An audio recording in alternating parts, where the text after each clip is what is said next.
श्री हरिवंश, श्री राधा वल्लभ, श्री हरिवंश। क्या हमें गर्लफ्रेंड और बॉयफ्रेंड बनाना चाहिए? महिला मित्र या पुरुष मित्र हमें बनाना चाहिए, इस विषय पर आज चर्चा की जाएगी।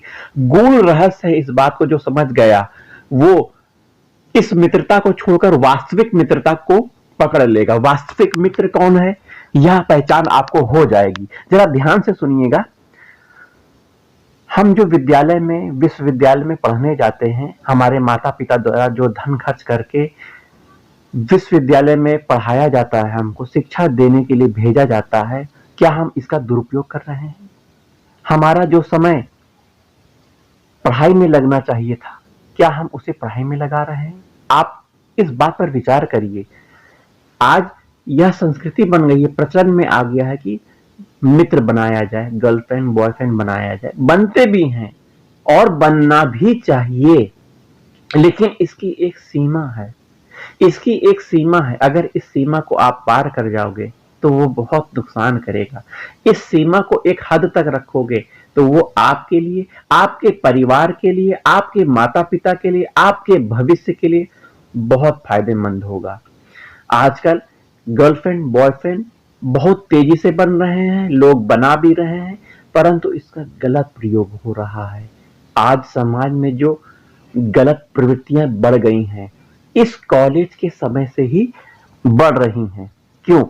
क्योंकि एक पुरुष एक स्त्री जब विपरीत लिंग के होते हैं और इनमें परस्पर आकर्षण भाव होता है। परस्पर आकर्षण अर्थात भगवान द्वारा ही, ईश्वरीय प्रकृति ही है कि विपरीत लिंग के लोग एक दूसरे को आकर्षित करेंगे, मतलब उनमें एक दूसरे में खिंचाव होगा। यदि एक लड़की एक लड़के को देखती है, लड़का एक लड़की को देखता है, उससे बातचीत करता है, तो वो मित्र बन सकता है। यदि उनके विचार मिल रहे हैं, पढ़ाई में उनके अच्छे स्तर हैं, एक तरह का वो पढ़ाई कर रहे हैं, तो वो पढ़ाई में मित्र बन सकते हैं, एक दूसरे का सहयोग कर सकते हैं। लेकिन यदि आकर्षण बढ़ गया और इस आकर्षण की सीमा कुछ ऊपर हो गई, तो यह मित्रता प्रेम में बदल जाएगा। यदि प्रेम में बदल गया तब भी ठीक है, प्रेम अच्छी चीज है। प्रेम क्या है?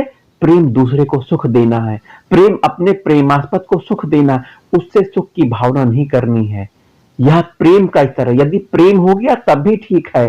प्रेम का अगर अगला स्तर आपने प्राप्त कर लिया, अर्थात आपने उस प्रेम को एक नया नाम दे दिया, अर्थात विवाह का नाम दे दिया, तब भी ठीक है। लेकिन ये जो प्रेम काम वासना में बदल जाता है, अपनी इच्छा, अपने सुख की हेतु बनने का प्रयास करने लग जाता है, तो यही गलत हो जाता है। आजकल जो बलात्कार हो रहे हैं, गलत काम हो रहे हैं, इसी की वजह से हो रहे हैं। स्त्री और पुरुष का परस्पर आकर्षण, लड़का लड़की का परस्पर आकर्षण, उन्हें एक काम वासना के प्रेम में, जो कि प्रेम नहीं है, विष है, प्रेम नहीं है, काम है, इसमें बांधा जा रहा है। लोग अपने शरीर की इच्छा की पूर्ति के लिए गर्लफ्रेंड बॉयफ्रेंड बना रहे हैं और बहुत तेजी से ये चल रहा है। क्या लड़की को यह अधिकार दे दिया माता पिता ने कि कोई भी उसके शरीर को टच कर सके? लड़की अपने इस शरीर को टच कराने के लिए अधिकार प्राप्त कर चुकी है? नहीं। यदि मित्रता प्रेम में बदल गई है तो लड़की को चाहिए कि अपने माता पिता से वह बात शेयर करे कि अमुक लड़का हमें पसंद है, इसके माता पिता अच्छे हैं, इनसे मिलिए, बातचीत करिए, क्या हमारा विवाह हो सकता है? इस तरह की बातें होनी चाहिए। लेकिन इस तरह की बातें न होकर काम वासना में बहकर लड़के लड़कियां गलत काम कर रहे हैं। यह उनके लिए बहुत गलत है। यह उनके माता पिता के लिए शर्म की बात हो जाती है। जब लड़का लड़की ऐसा करते हैं, उनका सर झुक जाता है। आध्यात्मिक मार्ग में चलने की तो दूर, वह व्यक्ति, वह लड़का लड़की इंसान की तरह भी नहीं रहता, वो इंसानियत से गिर जाता है। तो हमें मित्रता करनी है, मित्रता के हद में रहकर मित्रता करनी है, उस हद को नहीं पार करना है। यदि हम मित्रता को प्रेम में बदलकर विवाह कर लेते हैं, जीवन भर एक दूसरे का साथ देते हैं, तो यह सही है। परंतु मित्रता करने के बाद अपने शरीर की इच्छा पूरी नहीं हुई और लड़की पर हम एसिड अटैक कर दे रहे हैं, उसकी हत्या कर दे रहे हैं, तो ये हमारे लिए बहुत गलत बात है।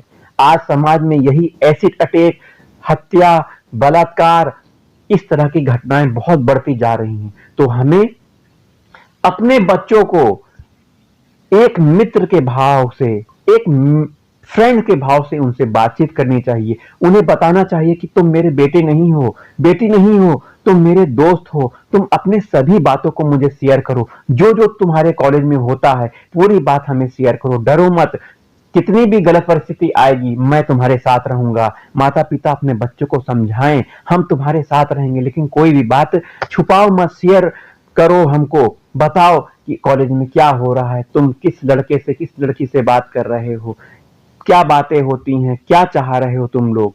तो इस तरह की बातें होनी चाहिए, इस तरह के व्यवहार होना चाहिए। लड़के लड़की को यह अधिकार नहीं है कि वह अपने माता पिता के बगैर कोई गलत कार्य उठ करें, वह विवाह कर लें, भाग कर विवाह कर लें, इस तरह ना करें। वो अपने माता पिता को कंसर्न करके यह सब काम करें। और हमें अपनी हद में रहना चाहिए। हमें अपनी हद में रहने के लिए क्या करना चाहिए? सबसे पहले अपने नेत्रों को संभालिए। ये नेत्र ही इधर उधर देखते हैं। जहां उन्होंने किसी सुंदर कन्या, एक सुंदर नवयुवक देख लिया और उसमें कुछ गुण देख लिए, तो वह सुंदरता उस गुण से आकर्षित होकर एक दूसरे पर परस्पर आकर्षण बन जाता है। यही एक मित्रता की पहली सीढ़ी बन जाती है।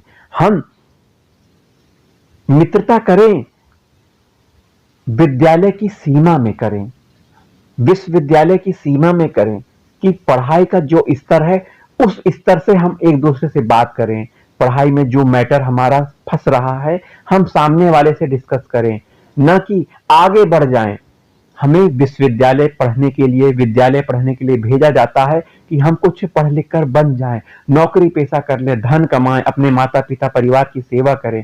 हमारा ये उद्देश्य होता है, परंतु हम अपने उद्देश्य से भटक जाते हैं। हमें अपने नेत्रों को संभालना है। हमें अपने नेत्रों को, अपने गुरुजन जो हमें कुछ सिखा रहे हैं, कुछ कह रहे हैं, उनकी तरफ देखना है। हमें अपने नेत्रों को पुस्तकों की तरफ देखना है। हमें अपने नेत्रों को वहां से नीचे कर लेना है जहां सुंदर सुंदर लड़कियां हैं, सुंदर सुंदर लड़के हैं, हैंडसम लड़के, ये शब्द यूज किया जाता है, वहां नीचे कर लेना है। लड़कियों का स्वभाव देखो, उनके स्वभाव से हमें सीखना चाहिए। लड़कों को सीखना चाहिए कि वो नेत्र नीचे झुका के चलती हैं, हमें भी नेत्र नीचे झुका के चलना चाहिए। हमें नेत्र से नेत्र नहीं मिलाना है, चेहरे को नहीं देखना है। एक बार किसी स्त्री का चेहरा देख लो तो नीचे चेहरा कर लो। देखो भरत लक्ष्मण जी के चरित्र को आप इसमें से ले सकते हो। लक्ष्मण जी 14 साल वनवास में थे।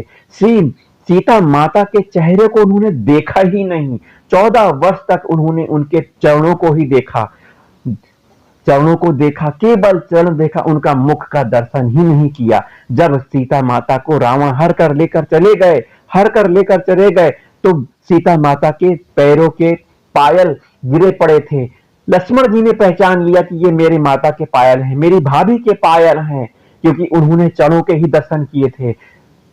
आप लक्ष्मण जी के इस चरित्र से सीख ले सकते हो कि हमें किसी भी स्त्री, किसी भी लड़की जो कि माता बहन के स्वरूप है, उसको गलत दृष्टि से नहीं देखना है, उसे मां और बहन की दृष्टि से देखना है। यदि आप अपने जीवन में सफलता प्राप्त करना चाहते हो, अपने विश्वविद्यालय में अच्छे पद, विश्वविद्यालय से पढ़कर अच्छे पद की ओर प्राप्त करना चाहते हो, तो आपको यह सीख लेनी पड़ेगी। आपको यह सीख लेनी पड़ेगी कि हमें हर स्त्री को, हर माता को, हर स्त्री को, हर लड़की को माता बहन की तरह देखना है। हमें अपने नेत्रों को संभालना है, हमें अपने मन को संभालना है। हमारा उद्देश्य विश्वविद्यालय में पढ़ाई करना है, न कि मित्रता के उस स्तर को पार कर जाना है जो कि समाज में हमारे माँ बाप हमारी निंदा करवाए।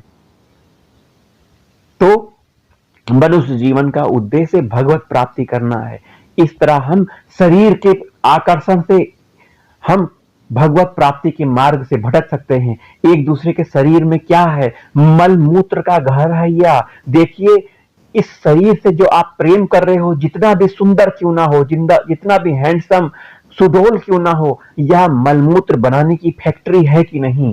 आप संसार का सबसे अच्छे से अच्छा पदार्थ प्राप्त कर रहे हो, खा रहे हो, लेकिन वह परिणित किसमें हो जा रहा है, मलमूत्र में परिणित हो रहा है। आपके शरीर से कितनी दुर्गंध आ रही है। इस शरीर से प्यार करोगे आप?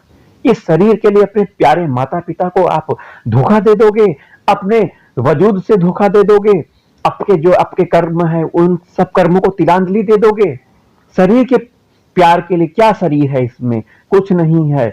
इस शरीर में आप अच्छे कपड़े पहन लेते हो और परफ्यूम लगा लेते हो, क्या आप बहुत सुंदर हो गए हो? आपके आचरण अच्छे होंगे, आपका व्यवहार अच्छा होगा, तभी आप जीवन में आगे बढ़ सकते हो, सबका सम्मान प्राप्त कर सकते हो। आपके आचरण खराब होंगे और गलत प्रवृत्ति आप कर लोगे तो समाज और कोई आपको पसंद नहीं करेगा।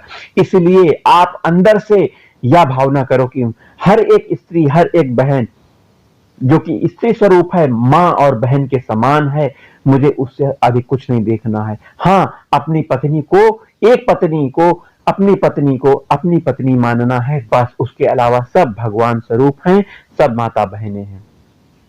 भगवत प्राप्ति के मार्ग में हमें बढ़ने के लिए यही सिखाया जाता है कि हर स्त्री में माता का रूप देखो, हर स्त्री में भगवान का स्वरूप देखो, माँ बहन का स्वरूप देखो। इस तरह आपके अंदर कोई बुरी भावना नहीं आएगी। बुरी भावना नहीं आएगी तो बुरी चेष्टा नहीं होंगी, बुरी चेष्टा नहीं होंगी तो आज ये समाज में गंदगी आप देख रहे हो, हत्या, बलात्कार, लूट आदि देख रहे हो, ये सब नहीं होगा। जेलें भरे नहीं होंगी। जेलों में जो संख्या बढ़ गई है, जो इसी वजह से हुई है। कंचन कामिनी, ये दो रोग हैं। कंचन अर्थात धन, पैसा, प्रॉपर्टी, और दूसरा कामिनी माने स्त्री। लोग स्त्री के पीछे परेशान हैं, काम वासना की पूर्ति के लिए मरे जा रहे हैं। लेकिन क्या काम वासना की पूर्ति करते करते उनकी तृप्ति हो गई? नहीं तृप्ति हुई है, न वो तृप्त होंगे। अनंत जन्मों से भोगते चले आए हैं, अभी भी भोग रहे हैं, फिर भी तृप्त नहीं होंगे। एकमात्र तृप्ति भगवान के चरणों में है। भगवान की शरण जो हो गया उसे परम आनंद प्राप्त होगा। इस तरह के छोटे सुख में वह सुख नहीं देखेगा। परम आनंद भगवान के चरणों में, भगवान के रूप, भगवान के धाम में है। हमें आज से ही भगवान के शरण हो जाना है, उन्हें अपना मानना है, उनके रूप को, उनके नाम को, उनके धाम को, संत महात्मा को हमें प्रणाम करना है, हमें उनसे सीख लेनी है। हमें गंदे व्यवहार में नहीं उतरना है। मेरी हाथ जोड़ से सभी भाइयों बहनों से अनुरोध है कि वह परस्पर आकर्षण से बचें। इसके लिए वह अपने नेत्रों को संभाले, अपने मन को संभाले, आप सामने वाले को भगवत भावना से उनको देखें। इस तरह आप जीवन व्यतीत करें। जय जय श्री राधा वल्लभ, श्री हरिवंश, श्री वृंदावन, श्री वंचन।